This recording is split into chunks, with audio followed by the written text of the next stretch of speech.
네, 안녕하세요. 자이언트 스텝 영상 2본부 본부장을 맡고 있는 김영록이라고 합니다. 반갑습니다. 저는 오늘 일단 저도 고민을 좀 많이 했어요. 그래서 여기 지금 오시는 분들도 굉장히 다양하고 그다음에 저 또한 굉장히 지금 많은 툴을 사용하고 있기 때문에 그래서 어떻게 지금 VFX 환경에 따라서 툴 변화가 될까 해서 조금 포멀하게 잡았습니다. 그래서 저는 한번 보시면 쉽게 이해할 수 있을 것 같습니다. 자, 네, 먼저 저희 자이언트 스텝에서 간단히 좀 설명을 드리도록 할게요. 그래서 저희 자이언트 스텝은 2008년도 광고 포스트를 중심으로 해서 만들어졌고요. 그래서 계속 쭉 여러 과정을 거치다 뭐 디지털 휴먼, 그다음에 XR, VR, 뭐 AR 뭐 모든 방면에서 좀 작업을 많이 하고 있는 종합 영상 회사라고 보시면 될 것 같습니다. 2021년도에는 저희 주식을 상장을 하고 그다음에 본격적으로 제가 속해 있는 VFX 본부를 만들게 되었습니다. 굳이 말씀드리자면 그 전에도 역시 VFX를 안 했던 건 아니에요. 근데 제가 2년 동안 있으면서 이제 좀 많은 부분을 바꿔왔고 많은 부분을 참여를 했기 때문에 저희 이제 영상 이 본부에서 진행하는 부분에 대해서 다시 한번 좀 설명을 드리도록 할게요. 예, 오늘로써 아마 일주일 뒤일 거예요. 11월 17일 날 이제 독전 2가 이제 나오는데 안타깝게도 오늘 가져오지는 못했습니다. 그래서 먼저 릴리즈가 되고 조금 이 행사가 뒤에 잡혀 있으면은 제가 조금 많은 부분을 더 갖고 올 수 있었을 텐데 많이 봐주시고요. 그래서 안에서 CG가 되게 많이 안 쓸 것처럼 보이지만 독전 2에서 굉장히 많은 CG 부분이 작용을 했고 제가 나중에 공개할 수 있는 부분이 있었으면 좋을 것 같습니다. 그다음에 연상호 감독님의 정의 부분도 저희가 좀 참여를 했고요. 전반적으로 CG가 많이 들어가는 영상이다 보니까 어려운 부분들이 좀 많이 있었습니다. 그래서 저희가 하고 있는 부분은 가장 크게 밑에 하단에 있는 거대한 인바 환경 제작을 또 했고요. 그다음에 캐릭터 애니메이션, FX, 그다음에 여러 과정을 통한 합성 과정까지도 저희가 만들었습니다. 그다음에 최근에 또 핫한 드라마 중에 하나죠. 무빙이고요. 저도 이것도 조금 갖고 오긴 했어요. 갖고 와가지고 저희 본부가 참여했던 부분이 뭐죠? 에피소드 중에서 후반부, 그래서 후반 전투에 조인성이 나와가지고 북한의 이제 주석궁이죠. 주석궁을 이제 휩쓸고 다니는 장면과 엔딩 장면에 이제 저희가 조금 참여를 해가지고 영상을 끝낸 부분이 있습니다.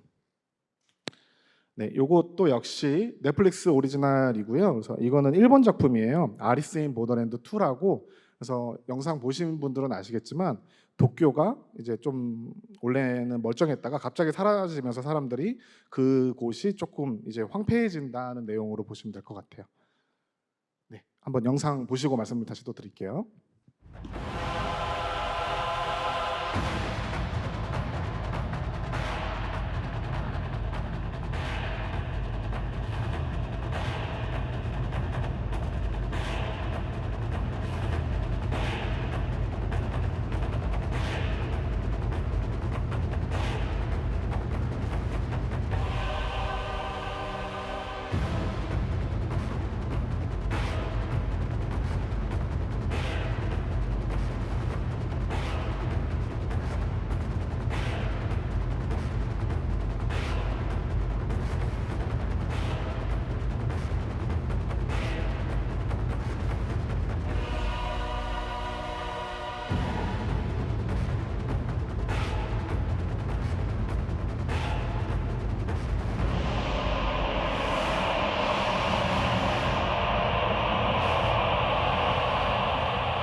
네, 일단 좀 많은 부분을 더 보여드리고 싶은데 이게 공개를 할 때마다 저희가 이제 허락을 받아야 돼요. 넷플릭스 측에다 허락을 받고 그다음 그 부분에 대해서 공개를 해야 되는 영역이 있어가지고 저희가 좀 한계가 좀 있습니다. 근데 다른 부분에서도 더 많은 부분을 참여를 했지만 일단 공개할 수 있는 영역은 여기까지인 것 같고요. 그다음에 이게 지금 근간 한 2년 정도에 만들어진 내용이고 그다음에 안에서 이제 또 이제 더 나와야 될 부분은 12월 1일 날 또 나오는 스위트홈 2도 저희가 또 참여를 했습니다. 지금 보고 있는 장면은 저희가 또 이제 또 다른 파트, 그러니까 크게 영상 2본부 저희가 속해 있는 곳에서 작업을 하고 있는 게 VFX 파트라고 하면 영화, 드라마, 그 다음에 이제 이 부분이 좀 될 것 같아요.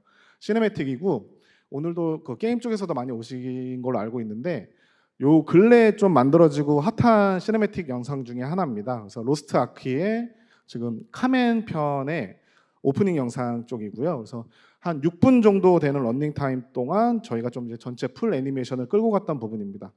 디렉터였던 금강선 본부장님도 같이 좀 이야기를 해주시는 부분도 있고요. 그래서 저희와 작업을 같이 해가지고 되게 좋았다라고 코멘트도 남겨주셨고, 그리고 또 그 유튜브 안에서의 댓글들도 되게 반응들이 되게 좋아서 저 또한 좀 만들고 나서 뿌듯했던 작업물 중에 하나입니다. 네, 다음은 컴투스에서 이제 제노니아인데 요것도 이제 좀 다른 개념이에요. 톤 애니메이션이어가지고 되게 렌더의 그 질감에 따라서 좀 어려워지는 부분들이 있는데 이 부분도 역시 저희가 뭐 섭스를 통해 가지고 조금 더 수월하게 작업을 했던 부분들도 있어요. 네, 데드사이드 클럽이라는 또 시네매틱 중에 하나고요. 이 부분은 위에 상단 영상을 보시면 조금 그 게임의 영상은 어쨌든 그 시네매틱에서 조금 녹아내려 줘야 돼요. 그래서 이 게임 자체는 횡 스크롤 이제 게임의 방식이에요. 그러다 보니까 디렉터가 원했던 거는 저 위에 상단의 영상처럼 저런 애니메이션을 좀 많이 넣어줬으면 좋겠다. 그래서 시네매틱 안에서도 게임 플레이 방식이 조금 더 보여지는 영상을 좀 만들어줬으면 좋겠다 해가지고 만들었던 영상 중에 또 하나입니다. 카트라이더죠. 그래서 좀 이것도 새로운 방식으로 작업을 한 건데 가수들하고 협업을 해가지고 뮤직비디오 형식으로 좀 작업을 했던 방식들이에요. 그래서 요건 NCT 편이고 그다음에 그 다음은 오마이걸과 그다음에 윤도현 그리고 김예진님과 같이 작업을 했던 어떤 뮤직비디오 형식을 시네매틱으로 좀 풀었던 영상들입니다. 또 영상 보시고 말씀을 드리도록 할게요.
제가 한 10분 정도를 써가지고 영상들을 여러 개를 좀 많이 보여드렸어요. 그래서 그 대표적인 이유는 물론 뭐 저희가 이런 일을 한다라는 거에 홍보도 있긴 하지만 앞으로 이제 뭐 이제 시작하시는 분들도 있고 다른 쪽에 계신 분들도 있고 현업에 계신 분들도 있어서 어떤 영상에서 어떤 툴들이 쓰이는지 그 부분을 제가 좀 더 이야기를 해보려고 앞에 10분을 조금 할애를 했습니다.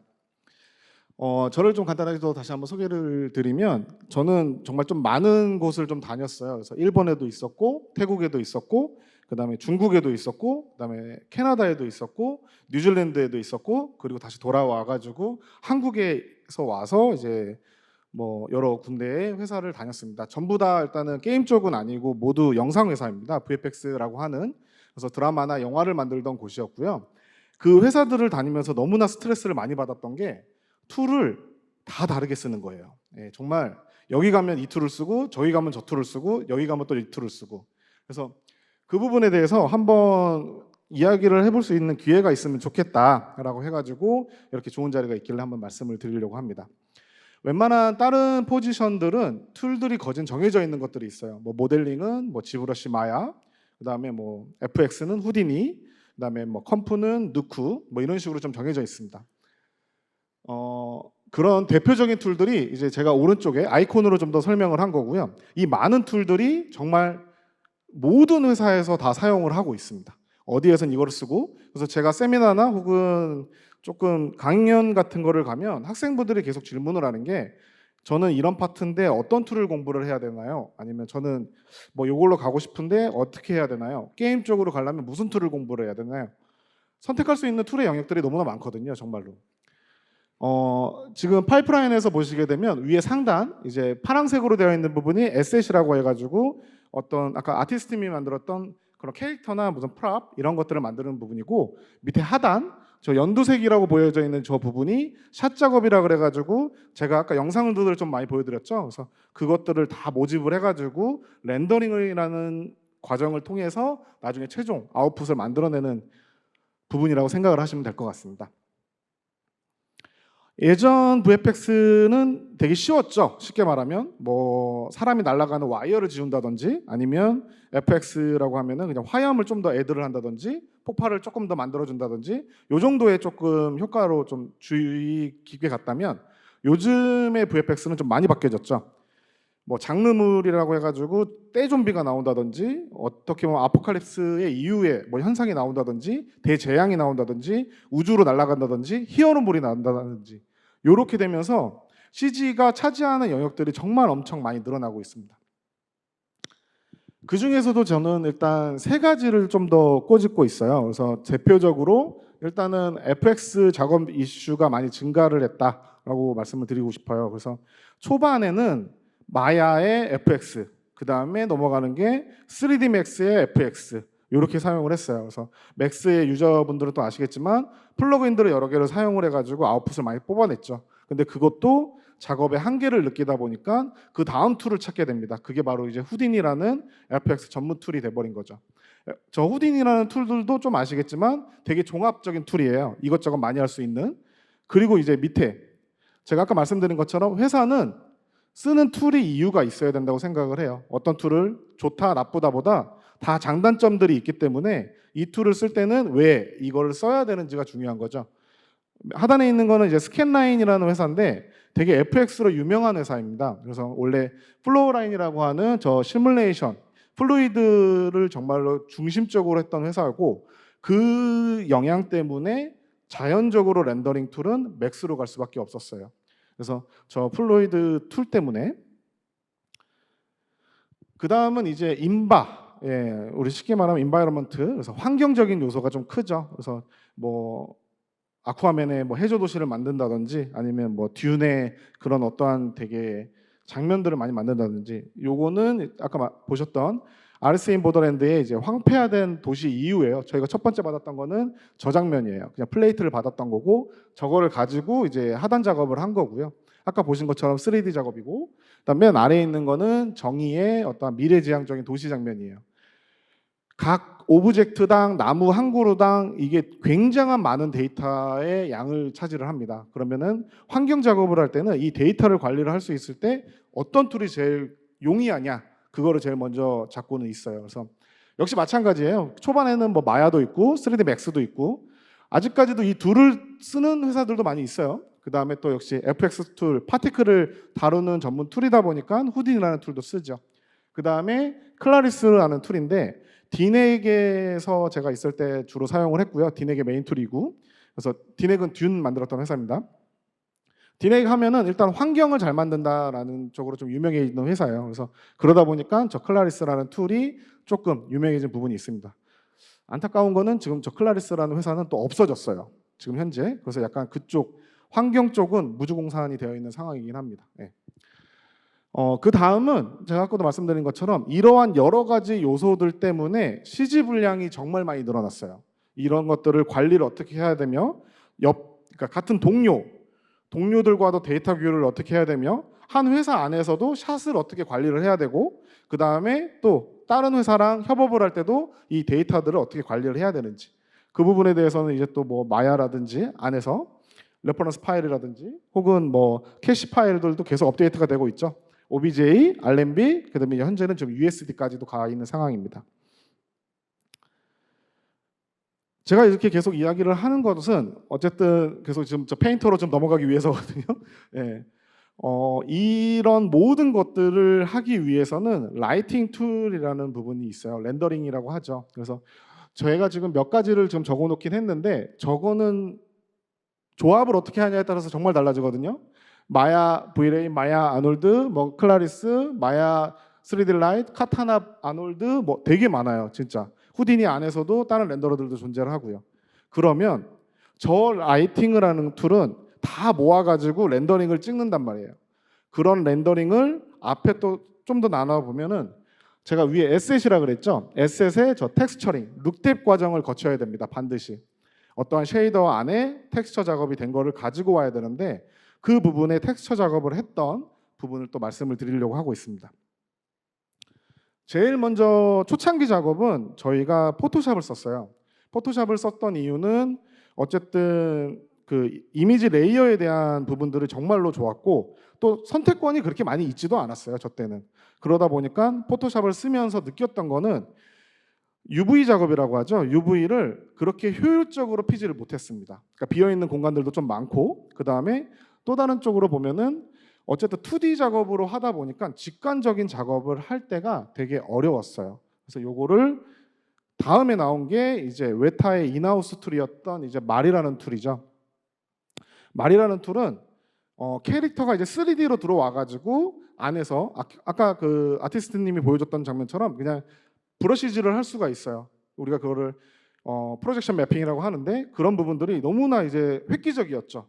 그리고 마리가 가지는 가장 큰 장점 중에도 고해상도 텍스처 작업이 가능했고 그 다음에 당시에는 지금과 다르게 되게 큰 맵을 가지고 크게 프로젝션 매핑을 해가지고 작업을 했던 방식이 좀 주를 이뤘습니다. 그때 당시에 페인터가 없었냐? 아니에요. 페인터도 있었습니다. 근데 그때는 마리에 비해서 되게 사용 빈도가 영화 쪽에서 그러니까 저희는 데이터에 제한이 없습니다. 그러다 보니까 뭐 UDIM도 막 200장 넘어가고 막 4K도 막 엄청 많이 쓰고 이런 식으로 하다 보니까 그 페인터가 사용하게 되면 되게 불편한 점들이 좀 많이 있었어요. 근데 그 와중에도 페인터에서 유일하게 되게 장점이었던 거는 지금도 가장 큰 장점이라고 저는 생각하는데 매테리얼 기반인 거죠. 그래서 파일을 빠르게 추출할 수가 있어요. 유틸리티 맵이라 그래가지고 커버처 맵 이렇게 캐릭터 사이사이에 이제 홈들이 있습니다. 그 맵들을 좀 더 빠르게 뽑을 수가 있고 그래서 다른 맵들을 마리의 저 당시에 페인터의 위치는 약간 서드 파트였어요. 제가 그냥 제 개인적으로 느끼기에는 그래서 요거의 작업을 하기 위해서는 페인터에서 빠르게 그 패스를 갖고 와가지고 마리에서 작업을 하자라는 방식이 좀 많이 있었습니다. 근데 현재는 근간 몇 년 사이에 이제 이게 확 바뀌어졌죠. 열이면 9이 페인터를 사용을 합니다. 영상에서도. 그 말인즉 그 전에 안 됐던 거를 페인터 측에서 빠르게 피드백을 반응을 해줬어요. 뭐 매번 버전업이 될 때마다 제가 제일 기다렸던 기능 중에 하나는 UDIM 크로스였습니다. 여러 개의 UDIM이 있었으면 이거를 크로스해서 넘어갈 수가 있었어야 되는데 그 전에 그렇게 작업을 안 했던 이유는 UV를 예전 페인터 방식으로 하면 저 같은 경우는 재질별로 이거를 배치를 할 수밖에 없었어요. 그게 굉장히 시간 소모가 컸고 마리에 비해서 좀 불편한 면이 있었는데 페인터가 이제 그 부분을 이제 바뀌어 버렸죠. 그리고 고해상도의 이미지 추출도 그 전에는 안 됐어요. 근데 이제 8K까지도 지원을 해버리고 작업 방식이 또 바뀌었습니다. 무슨 소리냐면 앞에 말씀하셨던 것처럼 예전 마릴 작업을 할 때는 큰 텍스처 맵이 활용을 해가지고 뭔가 프로젝션 매핑이 좀 주가 있었다면 지금은 프로시저럴 방식으로 좀 많이 바뀌었어요. 프로시저럴이 무슨 방식이냐면 간단한 심리스 여러 맵들을 붙여놔도 그 맵들과 맵들 사이에 이격이 없고 그 다음에 타일 맵 간단한 하나의 타일 맵으로 모든 부분을 제어를 할 수 있다라고 생각을 하시면 될 것 같아요. 그래서 그게 왜 중요하냐면 업스케일이라고 그러죠. 우리가 해상도를 높게 뽑아야 돼요. 이거 근접샷이에요. 그럼 카메라가 거의 얼굴까지 가까이 오면 되게 해상도를 높게 뽑아줘야 돼요. 그 전에 말이었으면 되게 그래서 큰 사이즈로 작업했던 이유예요. 그래야지 후반에 어떤 상황이 펼쳐질지 모르기 때문에. 그게 아니면 다시 페인트를 또 칠해야 됩니다. 근데 프로시저럴 방식으로 바뀌면서 업스케일이 굉장히 편해졌어요. 그냥 4K에서 8K로 넘어가기도 되게 좋아졌고 페인터가 가지는 장점들이 이거 말고도 되게 많이 있습니다. 아까 제가 말씀드렸던 것 중에 하나가 협업이에요. 한 명이 혹은 20명이 혹은 수백 명이 이 한 구역을 작업을 해야 됩니다. 저희 같은 경우는 그러면 옆에서 같이 공유를 할 때도 마찬가지고 바로 옆에 있는 친구한테도 마찬가지예요. 팀장 한 명이 재질을 설정을 해놓으면 금속의 재질의 느낌은 분명 A 금속 다르고 B 금속 다르고 다 다를 거란 말이에요. 그 시대에마다 또 다를 거고 근데 이 전쟁에서 나왔던 금속을 이렇게 표현을 하자라고 어느 정도 기본 베이스를 깔아서 그 메테리얼을 공유를 해버리면 그 팀원들은 그대로 만든 상황에서 간단한 혹은 뭐 디테일 작업을 좀 더 해가지고 프랍들을 만들 수가 있는 거죠. 그래서 훨씬 팀 간 공유도 너무나 좋고요. 그리고 또 이제 물론 요번에 마리도 좀 지원을 좀 많이 하긴 하는데 그래도 기존에 가지고 있던 페인터의 장점이 너무나 커가지고 그 각종 유틸리티 맵도 포함 그다음에 러프니스 뭐 같은 말이죠. 뭐 글로스니스 약간의 말장난인데 뭐 여기서 썼으면 러프니스 저기서 썼으면 약간 글로스니스라는 느낌의 맵들이 좀 몇 가지가 있어요. 근데 그거를 페인터 같은 경우는 아까 제가 수많은 렌더러가 있다고 말씀드렸잖아요. 그 부분들을 거의 제 느낌상으로는 95% 이상 100%까지 지원을 하는 것 같아요. 그래서 그냥 뭐 아놀드의 기반의 메테리얼을 뽑아야 된다라고 누르면 그냥 바로 나오고 뭐 후디니에 뭐 바로 나옵니다. 그래서 그러다 보니까 페인터가 가져야 되는 앞에 말씀드렸던 수많은 아직 정리 안 되어 있는 라이팅 툴에서 윗 상단에 있는 페인터 혹은 마리 텍스처 툴이 가져야 될 가장 중요한 부분 중에 하나인 앞에 지원해 줄 수 있는 부분을 가지고 있다라는 거죠. 그리고 또 하나는 다른 경쟁 툴에 비해서 툴도 가격이 저렴한 부분 중에 하나가 있습니다.